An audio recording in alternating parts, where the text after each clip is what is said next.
तीर्थ भैया की सुहागरात है ना, देखना आज इन दोनों को कैसे अलग रखते हैं। उस कचरा आंटी को इस घर से बाहर फेंकती हूँ। तुम बीवी होने का फर्ज निभाओ और मैं जेठानी होने का फर्ज निभाती हूँ। आओ मैं तुम्हें कुछ दिखाती हूँ।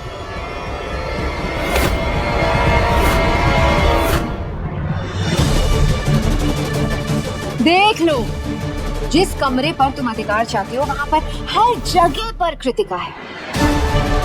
ये जो सेज मैंने अपनी कट्टू के लिए सजाई थी देवरानी जी, ये अब तुम्हारी है, लेकिन इसका एक एक फूल तुम्हारे लिए कांटा बन जाएगा। शादी के बाद हर बीवी चाहती है कि उसका पति उसे प्यार दे, लेकिन तुम्हारे नसीब में मैं सिर्फ तीर्थ भैया की नफरत भरूंगी। 2 दिन में तुम इस घर से बाहर होगी। तुम्हारी जगह मेरी बहन होगी। सुमन इंदौरी के आने वाले एपिसोड में एक अलग ही ट्विस्ट देखने को मिलने वाला है। यहाँ पर भाई सुमन और तीर्थ की शादी हो गई है, देविका का पारा हाई है। तीर्थ के जो पापा हैं वो बहुत गुस्से में है, वो बिल्कुल भी एक्सेप्ट नहीं कर रहे कि भाई इनकी शादी भी हुई है।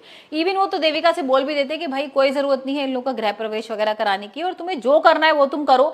इससे पहले देविका भाई बदतमीजी कर ही चुकी थी अपने सास ससुर से, हमने देखा ही था कि किस तरीके से यहाँ पर वो बहुत कुछ बोल देती है तीर्थ के पापा से और मम्मी से, क्योंकि भाई तीर्थ के पापा थोड़ा बोलते कि थोड़ा शांत रहो, और यहाँ पर वो शांत कैसे रह सकती थी। टीवी पे वो देख रही थी कि भाई तीर्थ और सुमन की शादी हो रही है, यहाँ पर उसकी बहन का दिल तोड़ के चला गया, उसकी जिंदगी बर्बाद कर दी है।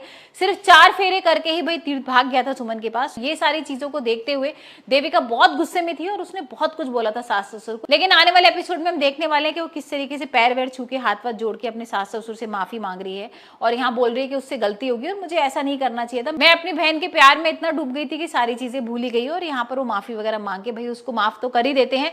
लेकिन अब तीर्थ और सुमन का क्या होगा, क्योंकि मेन टारगेट उसका वही है। और अब देखेंगे कि यहाँ पर गृह प्रवेश वगैरह की तैयारी कर ली है, आरती भी उतार रही है। वो आरती वगैरह उतारने के बाद ना कृतिका को बहुत गुस्सा आ रहा है कि दीदी ऐसा कैसे कर सकती है, इसने मेरी जिंदगी बर्बाद कर दी और इसी इन लोगों की वो आरती भी उतार रही है। तो यहाँ पर देविका ये सारी चीजें कर रही होती है पॉजिटिवली, मतलब वो डांस भी करती है और ऐसे दिखाती है कि वो कितनी खुश है, बल्कि सबको पता है कि वो बहुत गुस्से में है, वो सारी चीजें गुस्से में कर रही है। कृतिका को भी पता है।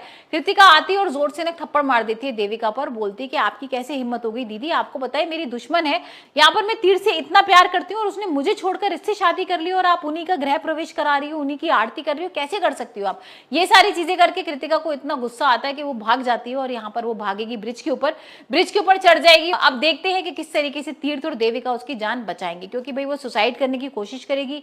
यहाँ पर किसी तरीके से देविका और तीर्थ जो है वो बचा तो लेंगे, उसको बहला फुसला के बातों में फंसा के कि चलो तुम्हारे संग कुछ गलत नहीं होगा और तुम पहले नीचे उतर के आ जाओ, मेरे से बात करो, सारी चीजें करो। तो देखते हैं अब ये किस तरीके से भाई उसकी जान बचाएंगे और यहाँ पर अब सुमन का क्या होने वाला है।